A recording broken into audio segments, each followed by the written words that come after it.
What is the most reliable gold farm? Now this is a question that is asked when a gold farmer is looking for a steady way of making gold. Having a steady stream of gold every day is great, so without further ado, let us begin. Kicking this off with number 1, we have the Azshara's Veil farm. This can be farmed best in the abyssal depths within Vashj'ir. However, you are able to farm this more effectively if you are using a druid. This is because with their travel form, they are able to gather herbs within it and also have a swim speed increase while underwater. Along with doing the initial quest line for the zone, you gain an additional swim speed bonus. This does stack, making you the fastest creature in the ocean. With those buffs, you are able to gather more herbs within the hour, bringing more gold for your time invested. So this is something you have to do if you plan on farming this material up. Azshara's Veil gets its high gold value due to it being used in the creation of the Vial of the Sands mount. This also increases the chances of selling said item as well, and with a medium rate of sale, this is an item worth farming. As for number 2, you may be looking for something with a faster rate of sale and a average gold per hour. Well, look no farther than Ardenweald. Here you will be wanting to have both mining and herbalism. This is because you'll be flying around the zone looking for Visual's Torch and Phaedrium ore. These materials are used in a lot of Shadowlands crafting for alchemy all the way to blacksmithing. As this is current content, you will be able to sell these without that much of an issue overall. The one thing to note is because it is current content materials, you might have some competition, though this is not a problem if you choose your farming times wisely. I prefer early mornings as less people are online, but later at night also helps as well. Jumping back into Cataclysm farms at number 3, we have one farm I love overall. This is the Volatile air farm in the dungeon Vortex Pinnacle. The reason behind this pick is of course the time it takes to farm. 15 to 20 minutes is all it takes to run the dungeon 10 times. This will be able to provide you with around 150 to 200 volatile air for that lockout. Volatile air tends to sell for good gold. Along with a good sell rate,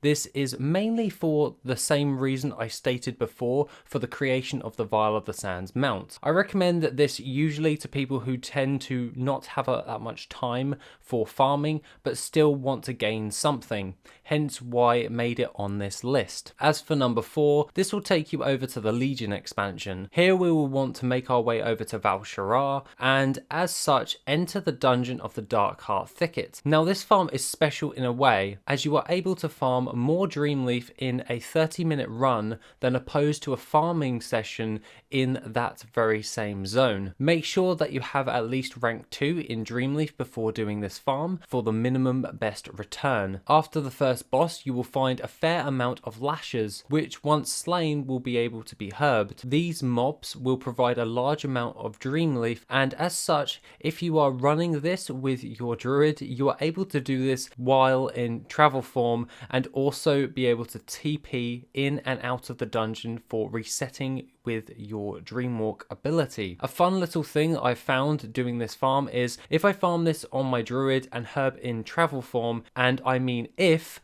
I use the Dark Moon Firewater potion, I am able to herb these mobs just by clicking. And when I mean just by clicking, I mean instant herbing. I'm sure this is a bug, but this does make the herbing process much faster, so happy days. Coming in at number 5, we have the Fel Iron Ore farm. This ore can be farmed in multiple zones in Outland, but the farming location I would like to cover is my bread and butter for farming this material. Make your way over towards Terakar Forest. Here you'll be flying around the zone for Fel Iron Ore, Adamantite and Corium deposits. However, the bulk of your gold value will come from Fel Iron Ore, but Corium has a great price, right? Well, yes and no.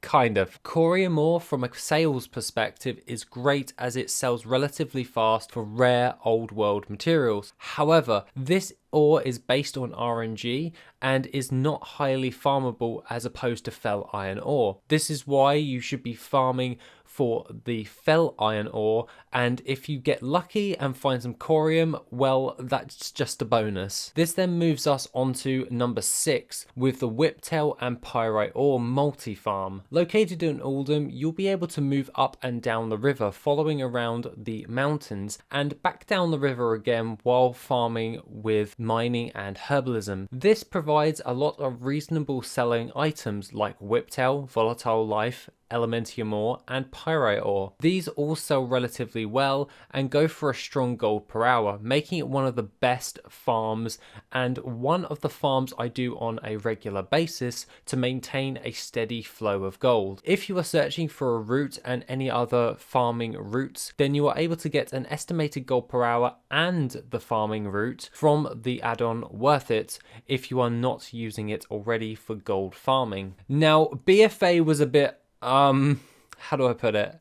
Meh. But something really great that came out of this expansion was the gold farm of Zin'anthid. This can be farmed in Nazjatar only, and as such, if you have at least rank 2, you will be able to fly around the zone, gather a large amount of this material. This is used mainly for inscription and alchemy, which means this sells rather well in the grand scheme of previous expansion herbs. Along with this, this also goes on average for a steady rate of gold. So this works quite well for the gold farmer just looking for something reliable. Talking about previous expansions, this then brings us on to the Cataclysm expansion once again. Here you will need to make your way over towards the Twilight Highlands. To the northwest you will find a fair amount of fire elementals. These drop volatile fire, which is a keynote item used in a lot of Cataclysm crafts, and as such tends to be one of the fastest of the selling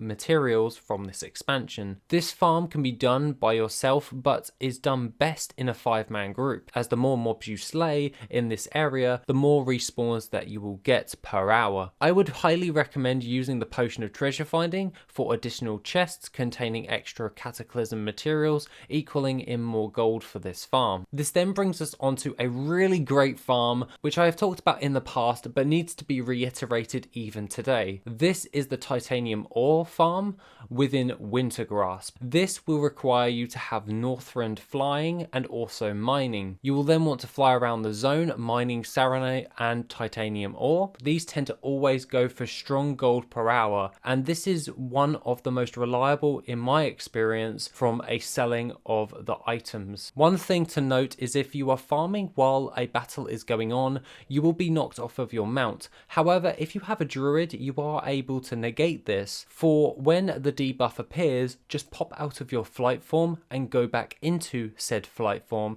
and this will reset the debuff, making it so you are able to fly and farm while your competition is on their ground mount. Coming in last on our list, we have the Desolate Leather farm, and I know what you're thinking. Of course, Desolate Leather is going to be reliable. Well, yes, maybe kind of. You see a lot of farming locations in Shadowlands are competitive at this moment due to only a few good farms being able for gold farming specific materials. However, if you make your way over towards Korthia and head over towards the Mauler's Outlook, there is a ton of mobs being slain on a regular basis. This is because this is used for the Korthia dailies, and this is where you will be farming. This is of course one of the best farming locations, as most people kill the mobs and go do the next quest. However, for us, we'll be staying put. These mobs have a great respawn timer, as it is used for the Korthia dailies, so there is always something to slay, but better yet,